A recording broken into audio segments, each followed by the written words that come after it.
Hi there. Thanks for joining me on Rethink Real Estate. I'm on a mission to make real estate work for everyone. Real estate can help to solve climate change, can house people affordably, can create beautiful streetscapes, unify neighborhoods, and enliven cities. So I'm on a journey to find the most creative thinkers and doers out there. I'm not the only one who wants to rethink real estate. You can learn more about me at evepicker.com. Or you can find me at smallchange.co, a real estate crowdfunding platform with impact real estate investment opportunities open for investment right now. And if you want to support this podcast, please join me at patreon.com/rethink real estate, where there are special opportunities for my friends and followers.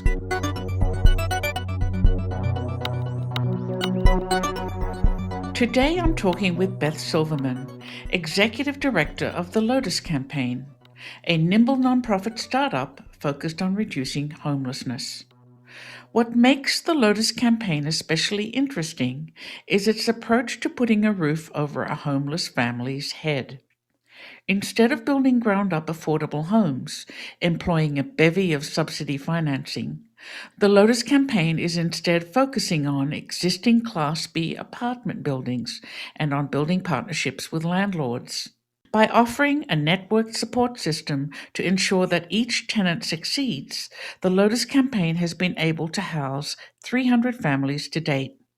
Only one person has been evicted, a resounding success and a testament to the program. Even better, each placement has only cost an average of $800. This seems such a small price to pay to put a roof over someone's head. Beth's background lends itself to this feisty little startup. She has been Chief of Staff for Real Estate Transaction Services for the New York City Economic Development Corporation under Bloomberg, and she's led ULI's Real Estate Advisory Services, which gave her an inside look at the issues cities grapple with all over the world. I'm going to learn a lot from Beth, and so might you. If you'd like to join me in my quest to rethink real estate, there are two simple things you can do. Share this podcast or go to patreon.com/rethink real estate to learn about special opportunities for my friends and followers, and subscribe if you can.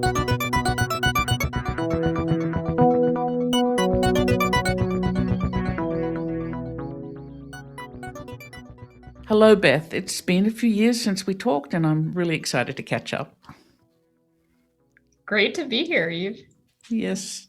So I've been tracking the Lotus Campaign for a few years now, and I wanted you just to tell us the primary purpose and mission of the Lotus Campaign, and how did you get the name? Sure. Throw that in as well. So Lotus Campaign is a nonprofit startup dedicated to housing-driven solutions for homelessness. And part of what makes us different from other approaches that are out there is the whole goal is how do we bring together the private real estate and investment communities alongside of the nonprofit social service providers. Our whole mission, which sounds very simple, but is more complex than you might think, is to open up access to housing. And we do that through a couple different ways, but it's really to open up access to market rate housing to folks that are either at risk of experiencing homelessness or experiencing homelessness. And the name is really based off of the meaning behind the lotus flower. So if you know anything about the mythology of the flower, it's been revered for generations by many different cultures, but it is a symbol of rebirth and renewal. And the flower submerges every night into pond mud, and then in the morning blossoms into a beautiful flower. And we thought that was really a great metaphor for what we're trying to do with Lotus, and in general of both the perceptions of the challenge of homelessness and the hope needed to solve it. I think that's a lovely name. So, what is the actual program? So we have 3 different programs. They're all tied to immediacy of impact. So our program, which is really connected to immediate impact, is a landlord participation program. And that is pretty radical in its simplicity. What we're doing is we're bringing market rate landlords together with nonprofit social service providers. And what we're doing is Lotus is acting as the mediator between what are the risks that the real estate community has in renting to someone that has experienced homelessness, and what is all the friction that the nonprofit sector has in finding housing for their clients. So we solve for that risk in 2 different ways. We do a bunch of economic mitigation, and then we also solve for the perception risk. So in terms of the economic mitigation, pretty much we did a massive amount of interviews with private sector landlords and asked them why they would be hesitant to rent to someone that's experienced homelessness. And we took all of their objections and then solved for them. So we use capital as a tool, right? So we do things like offer a payment in lieu of security deposit. We pay for application fees, inspection fees, renter's insurance for a year up front. We guarantee against loss of rent and tenant caused damages. And we also agree to reimburse any legal costs if someone needed to be evicted. So we're really trying to hedge a potential landlord's economic risks. And then in terms of the perception risks, we partner with high capacity nonprofits that provide ongoing support and services to a resident for the duration of their lease term. And what's really cool about that program is the impact isn't just getting someone into housing, it's that impact is, 1, providing a stable home for someone in a neighborhood of opportunity. It's also giving someone a year of a runway minimum to stability and self-sufficiency. It's giving a resident or a family the opportunity to build credit while they're there and get all of the supportive services they might need to potentially move on to housing on their own. So what we've been able to do in that program in less than 3 years is house over 300 individuals and families at a cost of less than $800 per person. Oh, wow. So just let's stop there a moment. So you're mitigating things that are sort of making landlords nervous and unwilling to rent to that group of people who is in danger of losing their homes already have. So what's the biggest thing you heard in that survey that you took? I think the biggest concern, it wasn't even necessarily the economic concerns. Those are so easy to solve. It's how is the person being supported once they're in housing? And what's the mechanism there? Because property managers aren't case managers, right? And so, the economic barriers are really easy to solve for. It's finding the combination of the housing plus the services, which I think So your partnership with the service providers is really critical. Yeah, and it's a way to invest in existing systems that are great, but need some new tools and need some roadblocks eliminated for them too. So who are the tenants, and do they come into this housing opportunity and leave in a better place, or what's the result of this program, I suppose, is what I'm asking. Yeah, no. It's a great question. I'm going to start taking you to fundraising meetings with me. But it's all different folks. So we work with everyone from high functioning chronic. That's someone that has experienced homelessness and living without shelter for a number of years, to folks that are at risk of becoming homeless.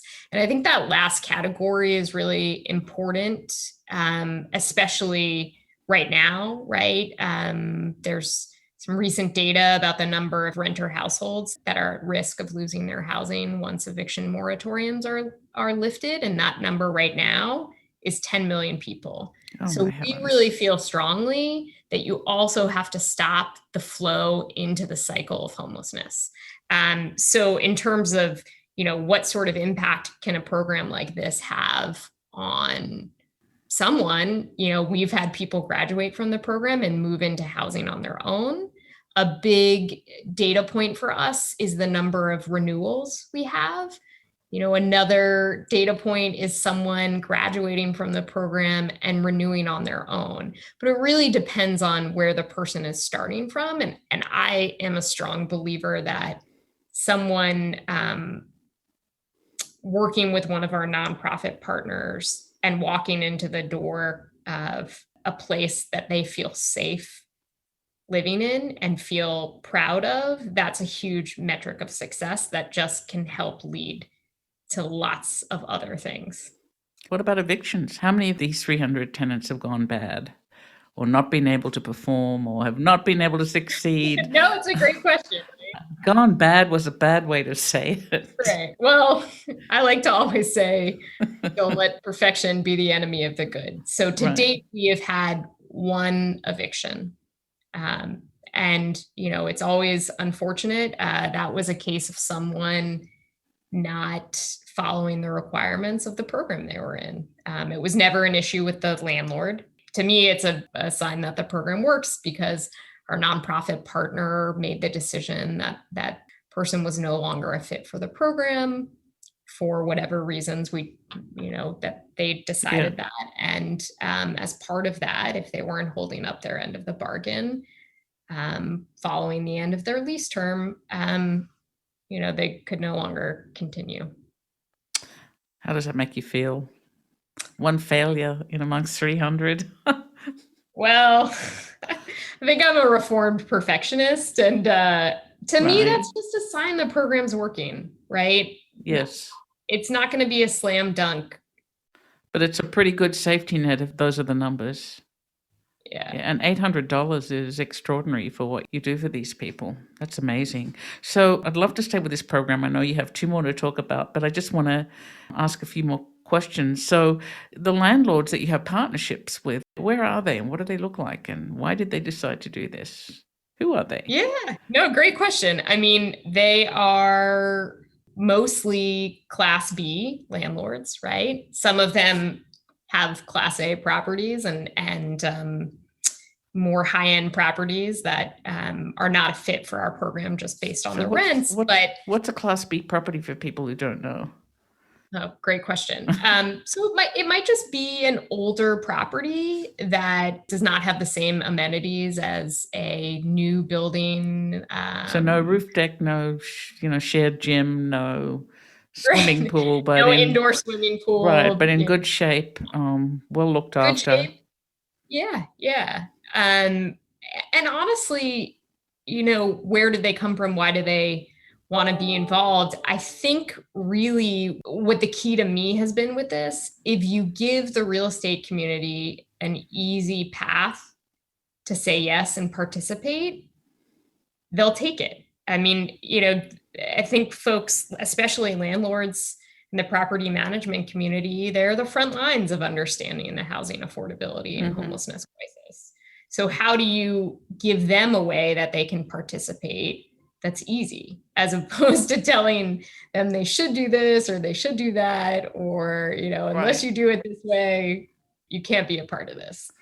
And so we have a mix of landlords that participate with 10 units to a couple hundred units. And, a good piece of data for me is one of our newest landlords who started with us in July just wrote me last week and said they want to expand their participation across their whole portfolio of properties, going from 10 units in July to now 80 units. And to me, that's a testament that it's working and that it's really just a great thing for them to be involved in terms of being a community champion for some new ways to think about homelessness and housing. Oh, yeah, it's pretty great. So another question is, like, what do the neighbors think in these buildings? NIMBYism, I think, has been Yeah. our downfall, right?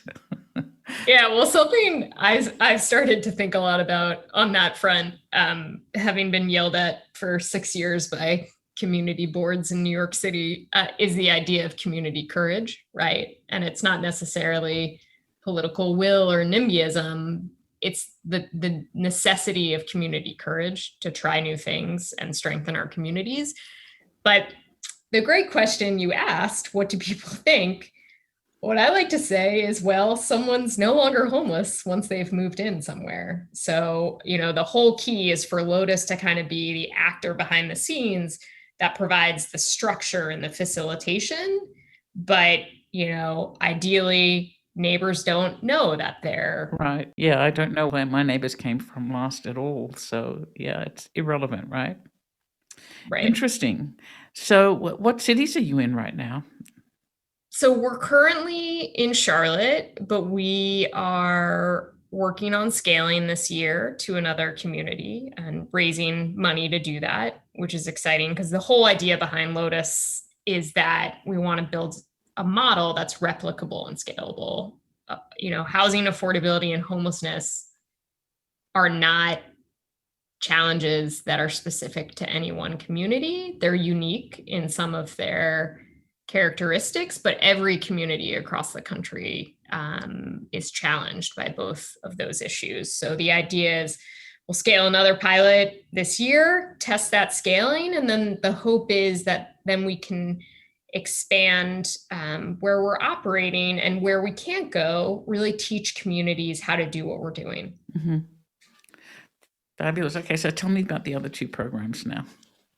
Great. Yes. So the second program is geared towards addressing a shortage of high quality, safe, and affordable workforce housing by investing in existing properties using the same private investment strategies that are used in for-profit real estate development. So our acquisitions and investment program looks to leverage capital. So to give you an example of this, we purchased our first multifamily property 3 months after we launched, which was both terrifying and exciting.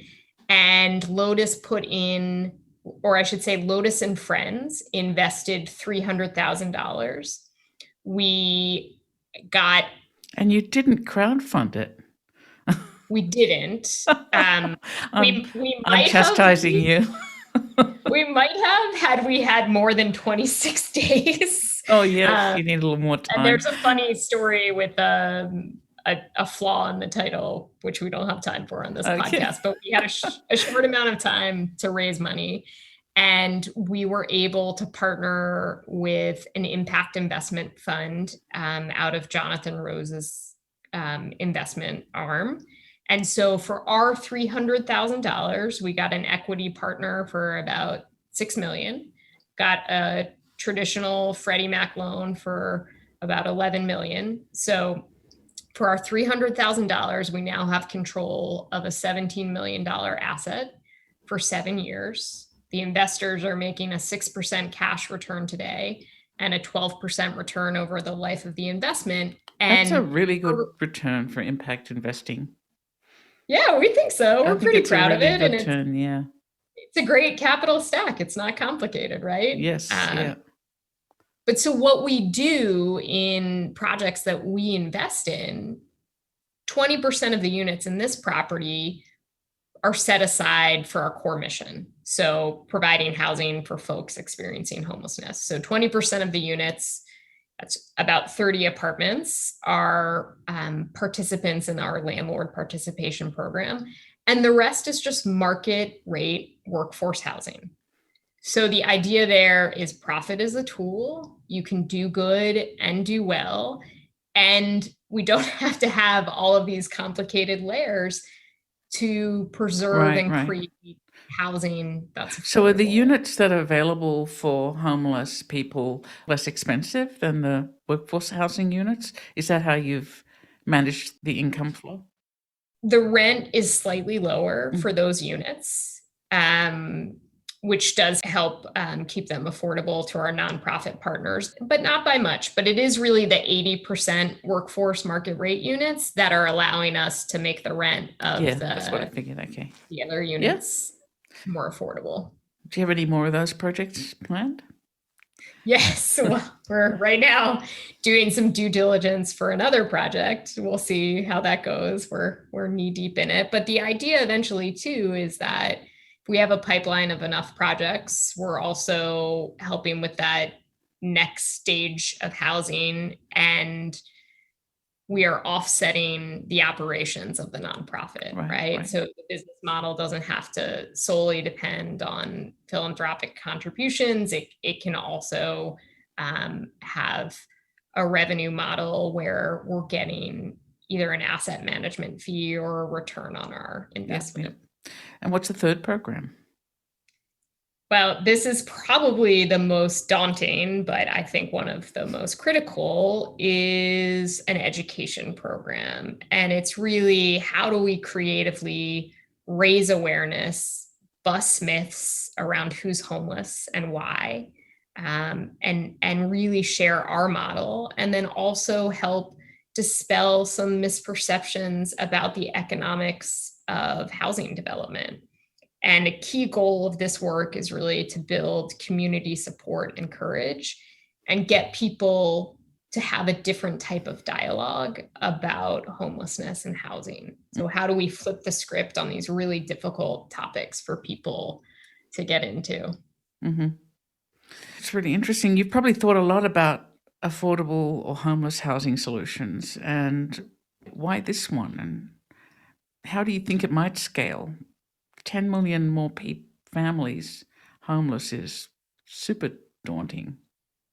Yeah. Well, what's interesting is I actually, my background is in urban planning, but I've never worked in urban planning. I've always worked in equitable economic development and real estate.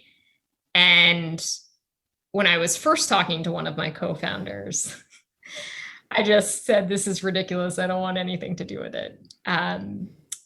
And then the more we started fleshing out what this could be and how it could be a new tool and bringing some imagination to a space that's just heavy and fatigued, I said, you know what, this sounds more like a startup. This sounds more like testing new ideas and seeing how they land. And that sounds really exciting to me.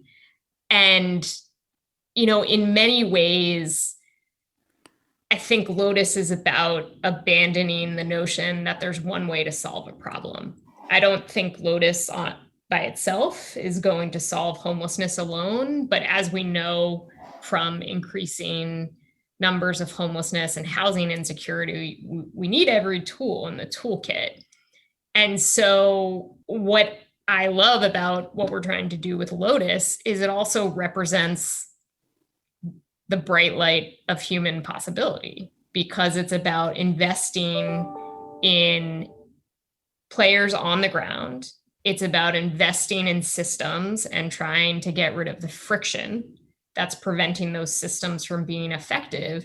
And it's about bringing a bigger tent together to solve problems, right? And if we think about homelessness, it's really a barometer of social justice and the strength of our communities. Right. So what's the biggest challenge you've had in building this startup? There's so many you can't answer. Well, I always look at the challenges as opportunities for growth too, but I think there is a lot of resistance at first to, will this model work? Is it actually replicable? And now we're in a place where we have a strong enough narrative of impact and proof of concept that we don't get that question anymore. So now we get other questions. I think it's also disarming people's notions of what homelessness is and how we can start making a dent in it. I think it's disarming people's notions about who get to be allies and problem solvers together. As you probably are aware, there's some interesting perceptions of the private sector if you're in the public sector or the nonprofit sector, and vice versa. And in many ways, translating all of those worlds is a thing we do really well, and bringing those folks together who usually may not have the opportunity to be part of the same team. I think, challenges like any startup is raising capital to do more pilots, right? We're not at a level with our investments and acquisitions that's going to fund every next pilot.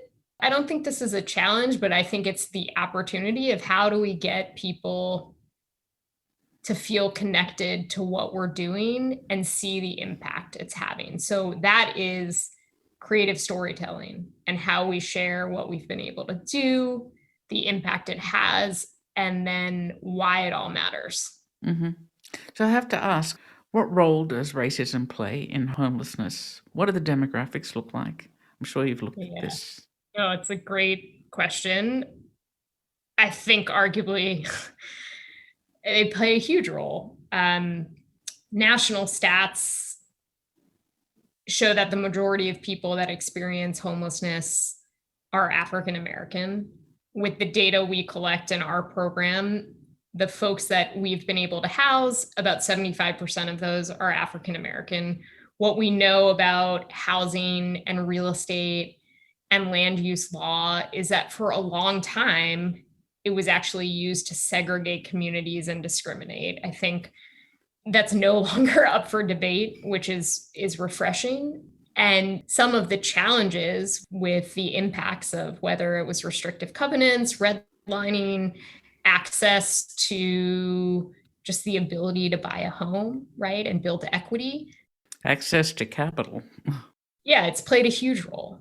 And the challenge is, we got to lean into difficult conversations about structures and things that are still in place that have, whether intended or not, consequences. So what's the big, hairy, audacious goal then for the Lotus Campaign? It's a great question. Survival is a good goal, but I think on that's not an audacious one. On a more aspirational note, I'd love to see us in a couple different communities in the next few years and really having a blueprint to share our model with other people. That's a very sensible goal. So I want to go back to your background because I know you've had a really interesting career path, and I want to understand what led you here. So you have a degree in, I can't remember, planning? Yeah, well, undergrad, I did the design your own major program. Which was great, actually. But I created something that was probably would have in any other place would have been an urban studies program, and then went on to study city planning and economic development in Philadelphia, which was a great city to be learning about all of those things, and forced myself to take finance classes while I was there so I could understand that language of real estate. I've never worked as an urban planner, which I find interesting, but I think most people that go into urban planning, it's a great field of study for identifying problems and understanding how to create solutions. I met you when you were at the Urban Land Institute, which is a very large, 10,000 strong, more people, real estate membership organization with lots of big fat developers. So how did you get, what's your trajectory been? How did you get to the Lotus Campaign? Yeah, great question. So I think a good starting point with my path is in my early 20s, I was an outdoor guide, which means I taught people how to feel safe and comfortable doing crazy stuff outside, whether it was hiking, backpacking, rock climbing, sea kayaking, snowshoeing. But the whole key there was disarming people of their notions of what they thought something was, teaching them how to trust themselves and how to try something new. And hands down, one of the most fun and one of my favorite jobs, and have a great community of friends from those days. But the other thing, with nature is that's always been a refuge for me. That's always been a part of community building for me. And I found myself in urban planning because I wanted to strengthen communities. So I went to undergrad. There was no such thing as urban planning, at least not where I went. So I did this design your own major program that looked at essentially urban studies and economics, and then decided, let me go on and study this and throw on economic development, and went to grad school in Philadelphia. And I found myself, in an interesting path, which is not linear, because I wanted to soak up as much experience as possible. But I think a thread that runs through all the jobs that I have is, how do we strengthen our communities? And, I worked in New York City when Mike Bloomberg was mayor, doing crazy real estate projects, trying to get things going during a recession when no one was building things, getting yelled at community board meetings because I was the free therapy for that evening, and trying to disarm people's notions of what they thought something was. But Lotus for me was this opportunity to build something and create real change and get to do it nimbly. And at ULI, I had this great job where I got to travel all over the country and the world with teams of experts, helping communities on complex land use and real estate issues. What that also showed me was where people were inspired and motivated in their careers, right? And what some of the characteristics were. And how some people aren't motivated and inspired, right? Totally. I think a bunch of people wanted my job after they went on a panel.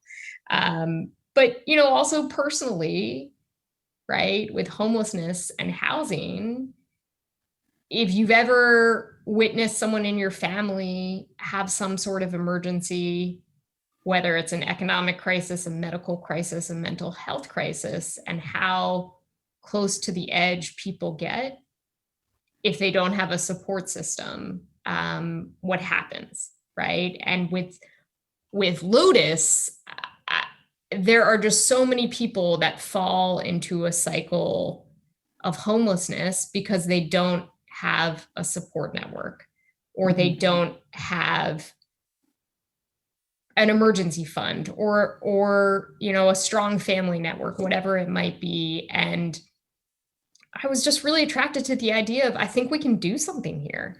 And let's take the best principles from real estate. Let's take the best principles from community building. Let's test some things. And so now I found myself running a startup.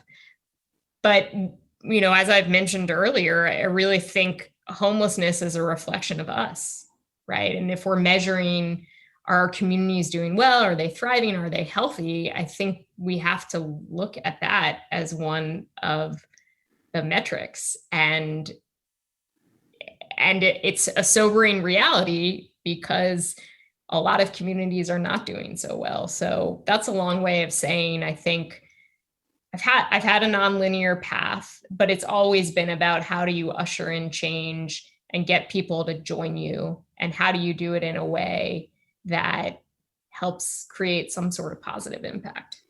So I would say it's pretty courageous path. I don't think there's many people. I think a lot of people don't know what to do about the homeless situation and don't even know where to begin to help. And you're sort of diving into one of the most difficult housing problems to solve. It's not even about affordable housing. It's about any housing, right? It's the roof over your head. So, well, the other thing that keeps me motivated is no one else is doing this. And if we don't do it, how are we going to get others to join us? And how are we going to get someone else to do this? And I actually think about that a lot, because I don't think what we're doing is rocket science, but it is radical in its simplicity. And that makes it challenging for some people to understand. So when I met you, you were at ULI, and that's a very different place where you are now. Yeah. Urban Land Institute, right? So for our listeners. Right. So. And I was running a program called the Advisory Services Program, which you can think of as an in-house consulting arm that goes out with teams of multidisciplinary experts and works with communities on complicated land use and real estate challenges. Mm-hmm. So that might be a downtown vision challenge for Norman, Oklahoma, or that might be how do we think about transit-oriented development in Cape Town, South Africa. So that was a wild couple of years of getting to travel all over the country and internationally a little bit to see what challenges communities were facing, and then also provide real, tangible, strategic advice to them. And I think a big takeaway I had from that phase of my career is most communities have similar challenges, as different as they might be. No, I sat I sat on a few of those advisory committees, and I was always struck, like small town, big city, same problems. Pretty amazing. Almost the same financial problems. The performers look the same. It was really quite striking. Yes. Same definitely. homeless problems, do you think? Maybe different scales, but I can say that every single program I did, it was always a housing issue, even if it was a panel about urban resilience. There was always a housing affordability issue that came up. So then, of the things you've done, why this? Because you saw, because housing loomed larger in your life, or, I mean, it's a big leap from real estate, director of advisory services to running this nonprofit, which is really, really stretching the limits of what's possible, right? Yeah. I mean, I'm a doer, right? I'm impatient.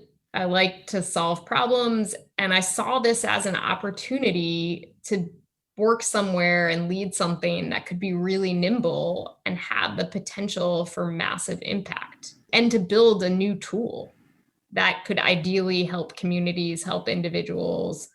And that's what really attracted me to helping to start Lotus.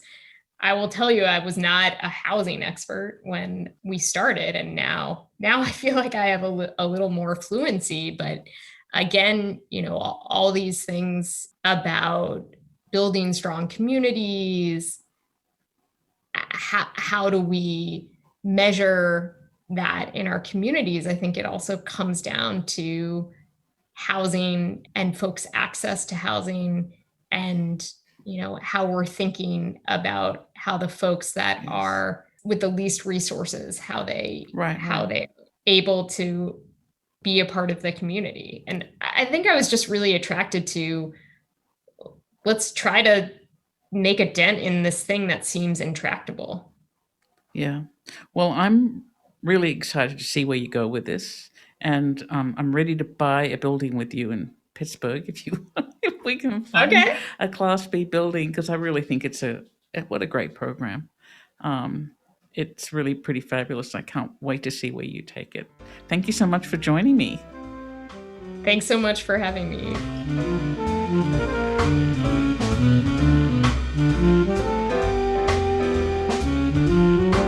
Radical in its simplicity. That's how Beth Silverman thinks of the Lotus Campaign.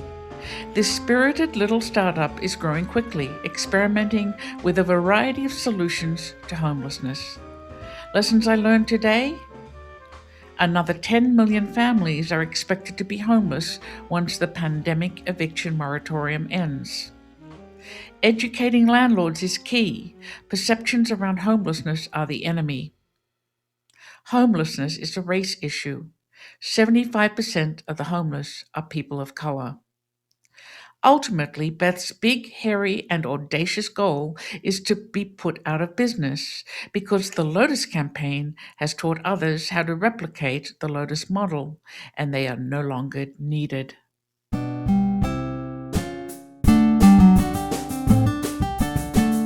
You can find out more about this episode on the show notes page at evepicker.com. or you can find other episodes you might have missed.